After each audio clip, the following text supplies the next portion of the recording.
So wait. Is that okay? There, cool.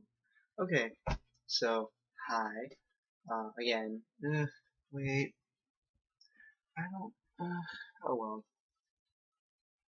I'm still kind of mad at how shitty the video quality is, but it's better than nothing, right?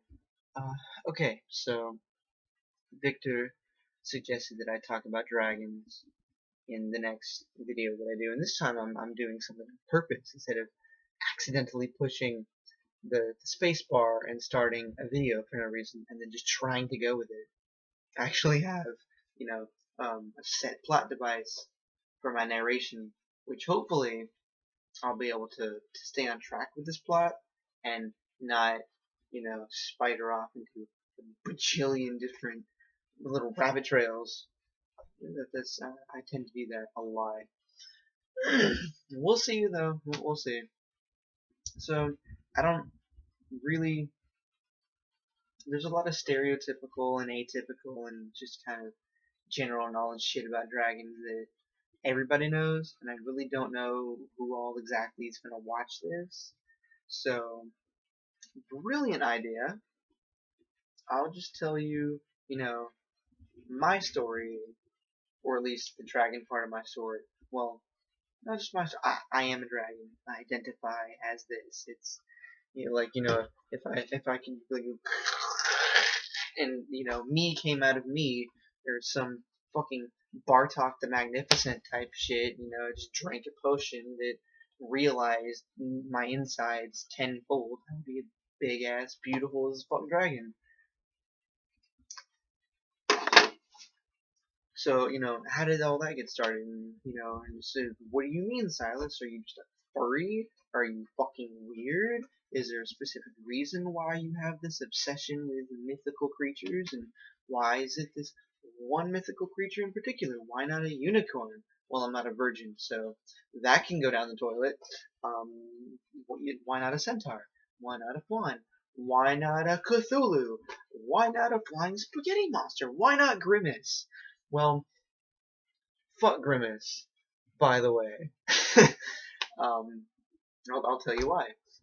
So, one day when I was 14, my mom was driving me up the mountain. We were on an island. My dad, being in the Air Force every 3-4 years, he gets stationed to a different base, and then, contributes to society in regards to the military. And then when they're done with him, they send him to somebody else that needs him. And since, he's got a wife and they made me and all their other kids, we go with him. And since he's not going to war and he's not leaving America per se all the time, yeah, we go with him. So we're in Guam. We're on the Marianas. We're the Marianas Trench, the deepest, lowest point of the entire ocean on the planet. That's where that is. It's like in the middle of the Pacific Ocean, not like Hawaii. Hawaii's closer to America. We're closer. I think technically we're closer to Asia, but like if Japan's up here and Australia's down here, and then like Malaysia's over here, and then we're like over here. So, and then America's like over there, and Hawaii's like over there, like I don't know. I'm terrible at geography. Leave me alone. The point is that I was in the van. My mom was driving the van. We're going around the mountain. There's the mountain. I have to talk with my hands because I was raised as a Pentecostal, and apparently that's a people in the South thing. That's what I've been told. I don't know. Mostly, I'm just I can see myself on the camera, and I feel like it's just gonna be weird and boring if I just sit here and say stuff without moving around. Plus the whole ADD thing. I have to do something. So if I'm talking to you and you like see me randomly do this, or look all over the place but never directly at the camera, or rarely, or just start playing with random shit. That's why, because it's compulsory. I have to. Rabbit Trail 1. Fuck you, rabbit trail. Go back to the main plot. Here's the main plot. We're going around a mountain. I'm staring up at the sky. I'm so happy that I've got my neat little Nikon camera, $70 camera. I think it was like 4 megapixels or some shit. It had a fresh memory card in the bitch, fresh batteries in the bitch. I just put them in there that morning.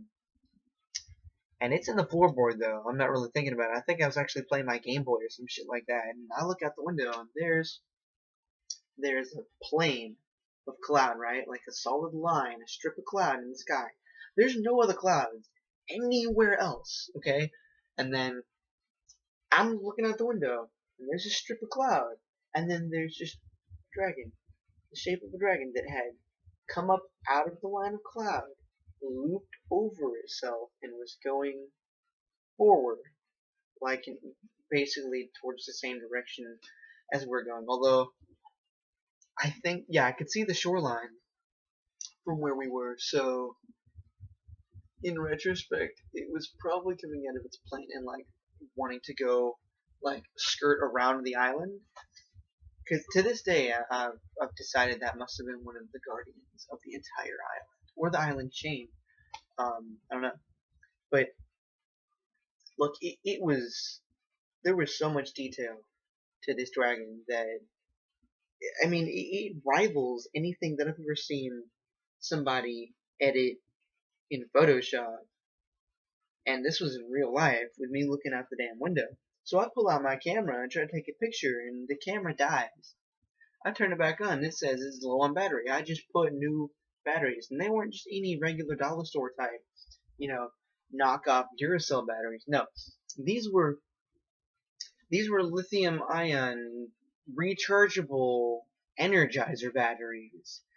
These were fucking the bunny keeps going and going and going, and no, the fuck they're not batteries, because the dragon said, fuck you, you're not taking my picture.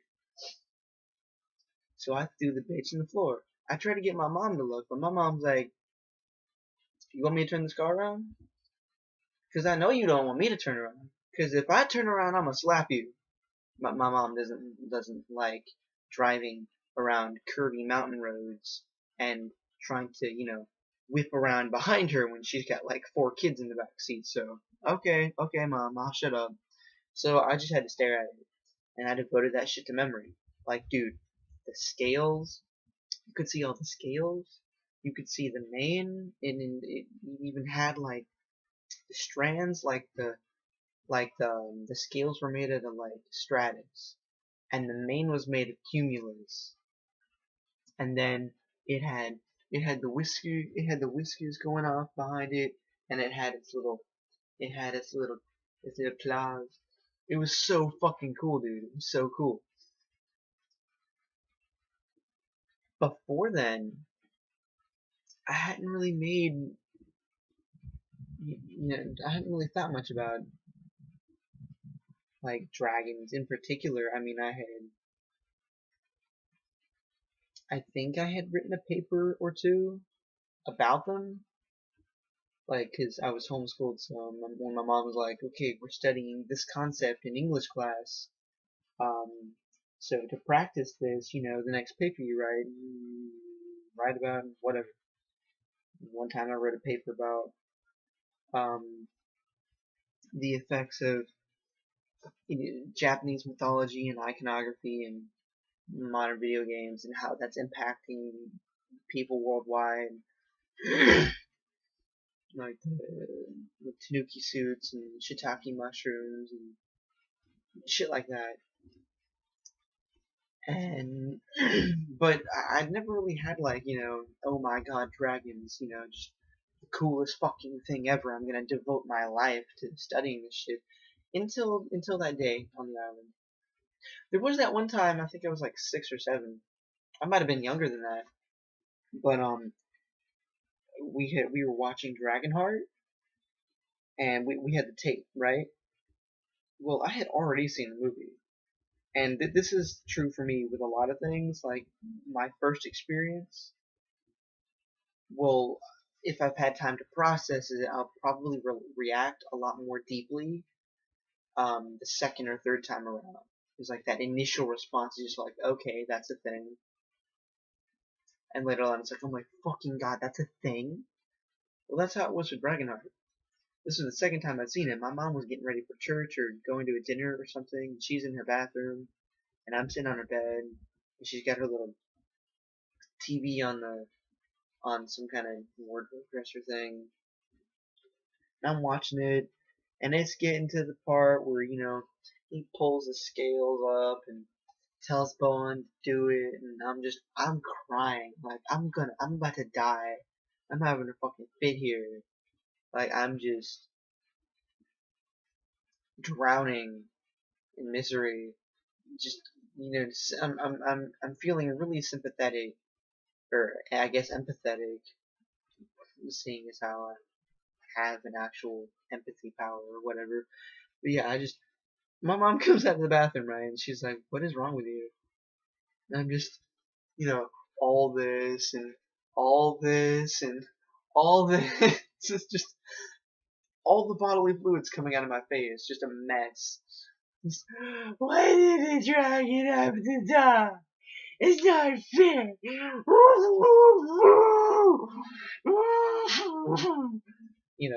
That.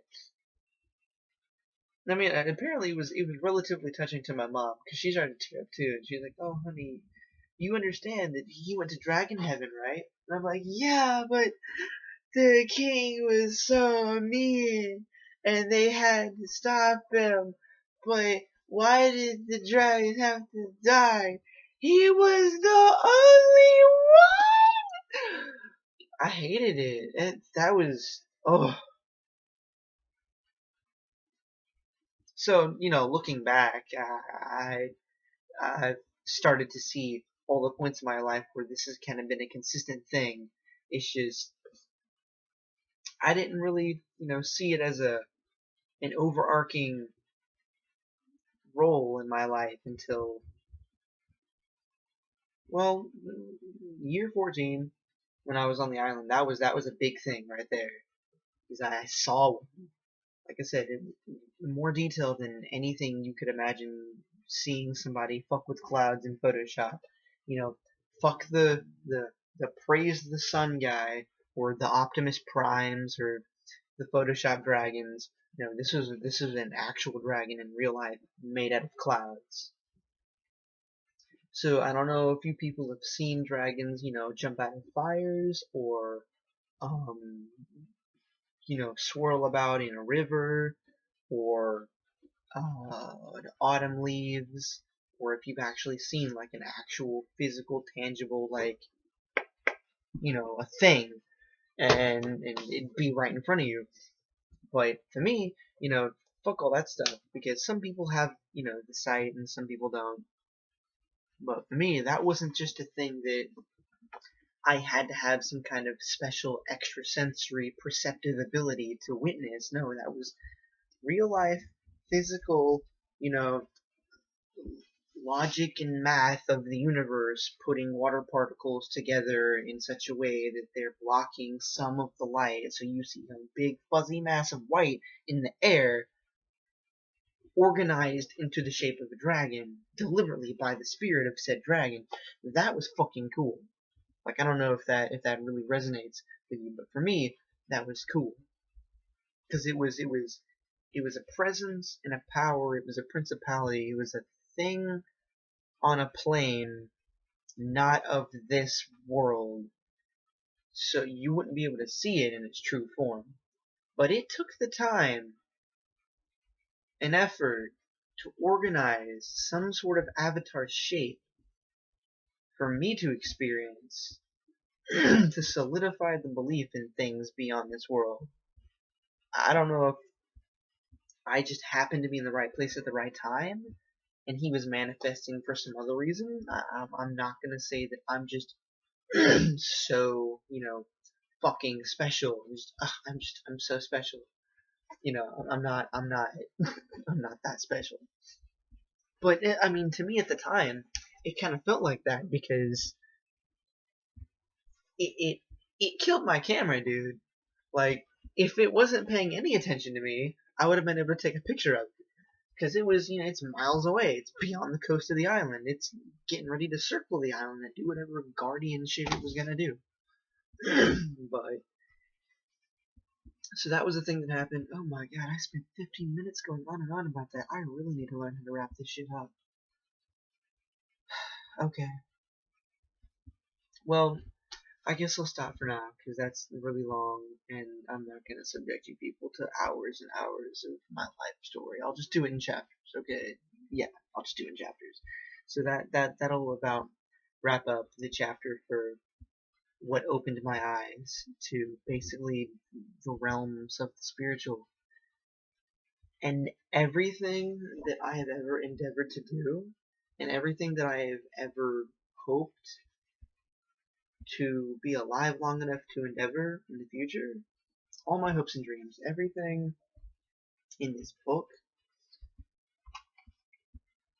the reason why I got these cards, the reason why I wear this, the reason why my hair is this way, the reason why I have this on my arm, everything about my spirituality, basically, I have to thank dragons for setting me on this path.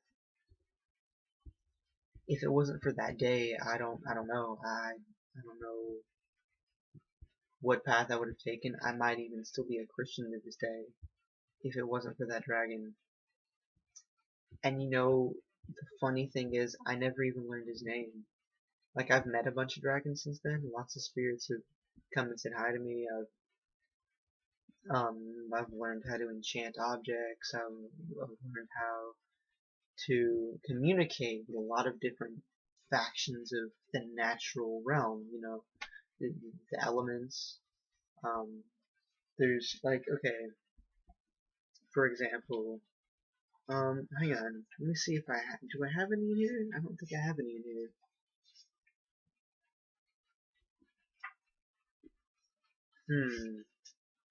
Hold on, give me a second.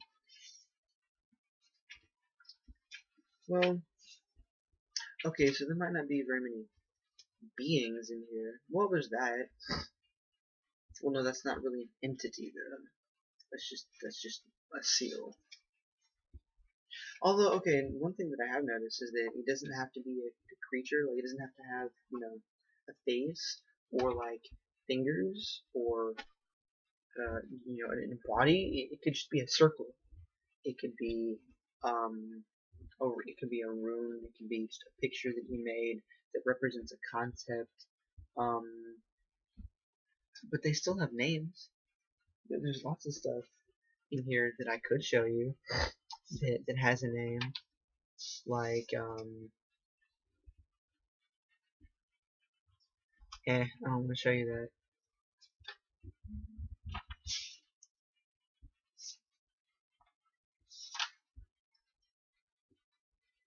What do I want to show you? Okay, like this.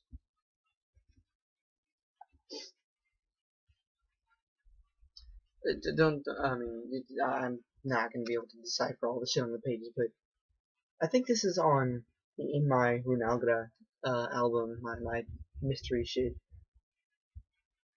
Yeah, that purple thing. It's what I call Irania's lantern. It's a rune that, at least to my eyes, through the inspiration of the infinite ethers that it came from, it represents the morning horizon. If I'm gonna describe it, I should probably keep it up for you to look at while I'm describing it. Sorry, I'm still new to all this. Okay. So, in one way, it can look like a lantern, right? Like a little candle holder, little lantern, like oils like sitting there, and you hold it up here, and there's the little streams of light from where the little candle flame would be. Okay, but then in another aspect, if you look at it at another angle, it also kind of looks like the sun coming over the horizon, and then you've got like little wisps of wind and stuff coming over some hills. So I called it, Urania's lantern, because you get Uranus or Uranus or however you want to pronounce the fucking planet slash being's name, as some sort of muse, but then the feminine form of it is Urania, and I like Urania. Um, she's really fucking awesome. Apparently, she has an actual presence, because ever since I've decided to call the concept of the muse by that name, she's delivered all sorts of really interesting inspirations to me. And the whole point of a muse being that you get inspired from seemingly nowhere.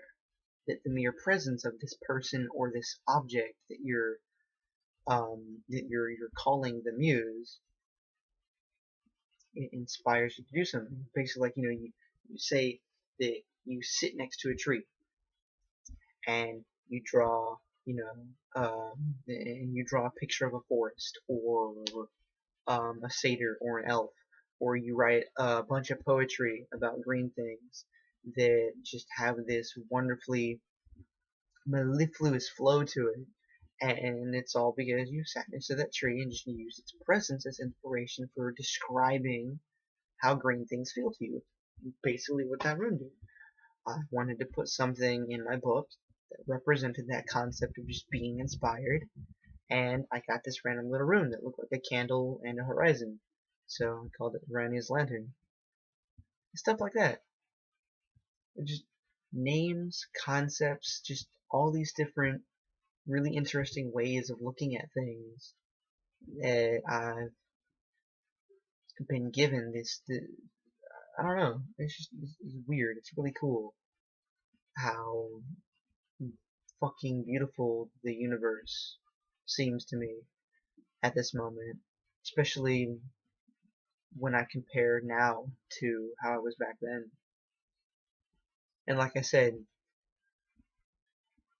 7 minutes ago when I said I was ending my little chapter and I was going to stop the video, um, it's just, if I hadn't seen that dragon, I don't know where I'd be right now. Probably wouldn't have this book of random magical shit. Probably wouldn't be toting around a box of pocket tarot cards. I probably wouldn't be in Byhalia, Mississippi with some old dude that can see dead people, um, just working up ways to be awesome in myself in all kinds of creative and spasmodic and random as fuck ways. I'd probably still be a Christian, probably still be with my family, probably still a virgin. But it's great. I am beyond grateful for all the all the destruction and the tumult and the suffering that I've had to undergo um, in my life, because it's taught me a lot. I've gone through a lot of shit, and if you want, if any of this is any kind of interesting to you, and not just, oh my god, why won't he shut up? Then let me know down in the comments if I've touched on anything that you want to hear more about. If you want me to talk about philosophical shit, political shit, just anything that you think it would be interesting hearing me go on and on about. Because I guess this is going to be kind of like a podcast. I don't know. Ironically and sarcastically, I named the page Dragons Are Always Right. Because, that's the joke, right? Is that dragons are just all the cardinal deadly sins just wrapped into one entity. So we're just corrupt as fuck, right? We're prideful, we're pissy, we're prejudiced. Let's see. Um, we want to rape and burn everything. We want to eat all the virgins, and bathe in their blood. Obviously. I mean, how the fuck else am I gonna get, my scales to shine in such a brilliant light if I don't wash them in virgin blood? That's the only way that you get the red to be the red that it is. I mean, it's red, but it's also iridescent. You just if I stand just right in the sunlight, the sheen kind of just glints off, and you get blinded by this bloody rainbow spectrum, and then you fall to the ground and die. No, that's not how that is. By the way, I'm just joking. I no. Um,